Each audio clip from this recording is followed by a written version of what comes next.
तो नमस्कार दोस्तों, आप सभी का एक बार फिर से बहुत बहुत स्वागत है बैंकर्स ग्राउंड के यूट्यूब प्लेटफॉर्म पे। मैं शुभम सिंह आपका तहे दिल से बहुत बहुत स्वागत करता हूं। रिसेंटली सुप्रीम कोर्ट की एक बहुत ही इंपॉर्टेंट जजमेंट आई है रिजर्वेशन से रिलेटेड। लेकिन ये जजमेंट के बाद काफी सारे स्टूडेंट्स बहुत ज्यादा कंफ्यूजन में हैं कि एक्चुअल में ये जजमेंट है क्या, और इस जजमेंट के बाद उनके एग्जाम के फॉर्म फिलिंग में या उनके सिलेक्शन में इसका क्या इम्पैक्ट पड़ने वाला है। तो आज की इस वीडियो में हम यही बातें जानने वाले हैं। लेट्स से एक एग्जाम्पल के तौर पर इसको समझने की कोशिश करते हैं। कोई एग्जाम है जिसका फॉर्म आता है। इस एग्जाम में टोटल 100 सीट्स हैं।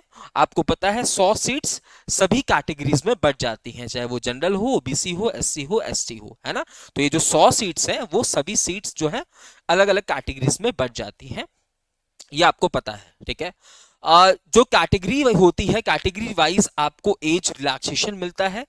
जो जनरल कैटेगरी है इनको कोई भी रिलैक्सेशन नहीं मिलता है। तो मान लीजिए कोई जो फॉर्म आया है उसमें जनरल कैटेगरी की एज लिमिट मांगी गई है 28 साल, यानी कि 28 साल तक का बच्चा इस फॉर्म को फिल कर सकता है।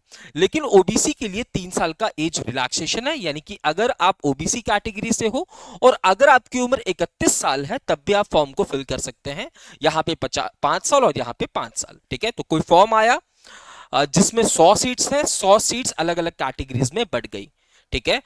सारी कैटेगरीज में आपको एज अलग अलग देखने को मिलेगा, क्योंकि जो रिजर्व कैटेगरीज होती है उनको एज के अंदर रिलैक्सेशन देखने को मिलता है। अच्छा, इनके कट ऑफ में भी जब कट ऑफ निकलती है तो इनकी कट ऑफ भी कम जाती है, अगर आपको पता हो, है ना। जो कट ऑफ होती है, लेट्स से ये एग्जाम 100 मार्क्स का था, लेट्स से ये एग्जाम 100 मार्क्स का था, तो जो जनरल कैटेगरी की कट ऑफ गई वो 90 पे गई।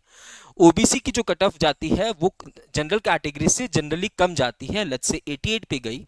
एससी की कट ऑफ जो है वो 75 पे गई और इसकी कट ऑफ जो है वो 72 पे गई, है ना। अब हुआ क्या, कोई एक विद्यार्थी है जो कि ओबीसी का है, ठीक है, और वो कितना नंबर ला रहा है, 91 नंबर ला रहा है। तो भैया वो अपने कैटेगरी का तो कट ऑफ क्लियर कर ही रहा है, साथ ही साथ जनरल कैटेगरी का क्लियर कट ऑफ भी क्लियर कर रहा है। तो वो चाहे तो इस पर्टिकुलर सीट से भी जॉब ले सकता है। अभी तक इसी प्रोसेस को फॉलो किया जा रहा था, यहां तक मुझे लगता है कोई भी समस्या नहीं होगी।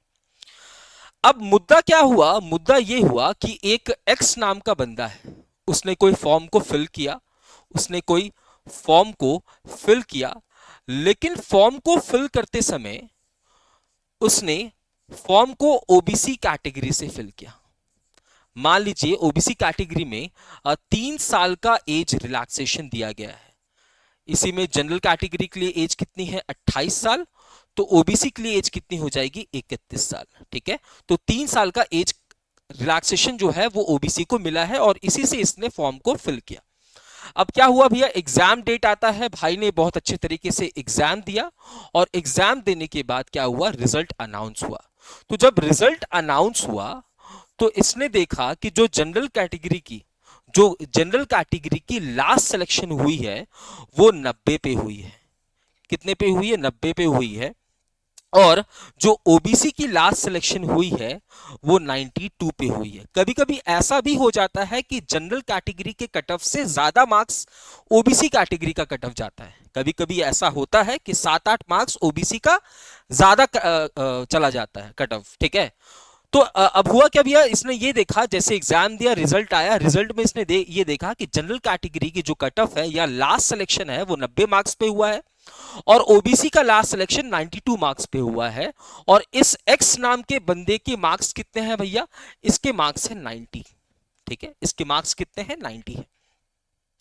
अब ये मामला पूरा कौन से एग्जाम का था, पुलिस के एग्जाम का था, ठीक है, किसी स्टेट के पुलिस के एग्जाम का ये पूरा मामला था। तो भैया इसने बोला कि भाई मेरे पास तो ये अधिकार है कि क्या, अगर मैंने भैया, अगर ओबीसी का हूं मैं, ठीक है, अगर मेरे ओबीसी में 90 नंबर आ रहे हैं और जनरल कैटेगरी का आखिरी सिलेक्शन 90 पे हुआ है तो मैं इस सीट से फाइट कर लेता हूं। तो ये मामला जो है पूरा कहां चला गया, हाई कोर्ट में चला गया।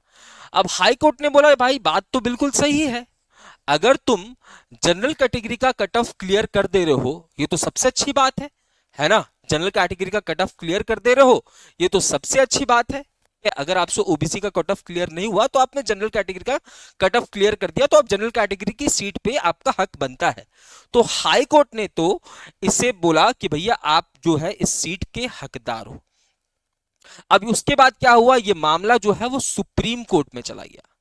सुप्रीम कोर्ट ने क्या बोला कि भाई देखो, अगर आपने फॉर्म भरा है, अगर आपने फॉर्म भरा है ओबीसी से, यानी कि आपने एज में रिलैक्सेशन भी लिया होगा, एज में रिलैक्सेशन भी लिया होगा। इस केस में कितने साल का रिलैक्सेशन, 3 साल का रिलैक्सेशन, है ना। अगर आपने ओबीसी से फॉर्म भरा है तो आप जनरल से कॉम्पीट नहीं कर सकते। क्यों नहीं कर सकते? क्योंकि जनरल में एज रिलैक्सेशन तो है ही नहीं भैया। यहां पे 28 साल मांग रहा है और यहां पे भैया 31 साल मांग रहा है। तो भैया इनका सुप्रीम कोर्ट का कहना है कि अगर आपने ओबीसी से फॉर्म भरा है ना, ओबीसी के रिलैक्सेशन का मजा लिया है, तो आप जनरल कैटेगरी के सीट पे फाइट नहीं कर सकते हो। ठीक है, बशर्ते ये कि किसी एग्जाम में ये बात खोल के रखी गई हो कि भाई, है ना, अगर आपने ओबीसी का रिलैक्सेशन लिया है फिर भी आप जनरल सीट पे कॉम्पीट कर सकते हो, फिर तो ये जायज है। और अगर ये मेंशन नहीं किया गया है, आपने ओबीसी से फॉर्म भरा, रिलैक्सेशन लिया एज का, लेकिन आपके मार्क्स कम आए, ओबीसी का ओबीसी के इसमें आप सेलेक्ट नहीं हो पा रहे हो लेकिन जनरल का कट ऑफ क्लियर कर पा रहे हो, तो ऐसे केसेस में आपको एडमिट नहीं किया जाएगा, यानी कि आपका सिलेक्शन नहीं होने वाला है। तो ये पूरा मामला था।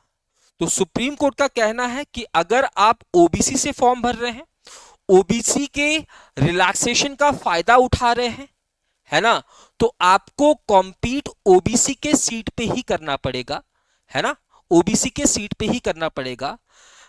बशर्ते ये कि एग्जाम का जब फॉर्म निकला और एग्जाम ने खोल के ये बात रख ली कि अगर कोई कैंडिडेट है ओबीसी से फॉर्म भर रहा है, ओबीसी के एज रिलैक्सेशन का फायदा उठा रहा है, लेकिन अगर उसकी कट ऑफ, अगर वो कट ऑफ जनरल कैटेगरी में क्लियर कर रहा है तो वो जनरल में कॉम्पीट कर सकता है। तो जब तक ये नोटिफिकेशन एग्जाम के द्वारा रिलीज नहीं की जाती, आप जनरल कैटेगरी से कॉम्पीट नहीं कर सकते हैं जब तक आप ओबीसी का रिलैक्सेशन का फायदा उठा रहे हैं। तो ये था पूरा मामला। आपको मुझे कमेंट सेक्शन में बताना है कि ये जो सुप्रीम कोर्ट की डिसीजन है, ये डिसीजन सही है, गलत है, और आपके इसमें क्या राय होने वाली है। मिलते हैं अपने अगले वीडियो में। मैं शुभम सिंह अलविदा लेता हूं। जय हिंद, जय भारत।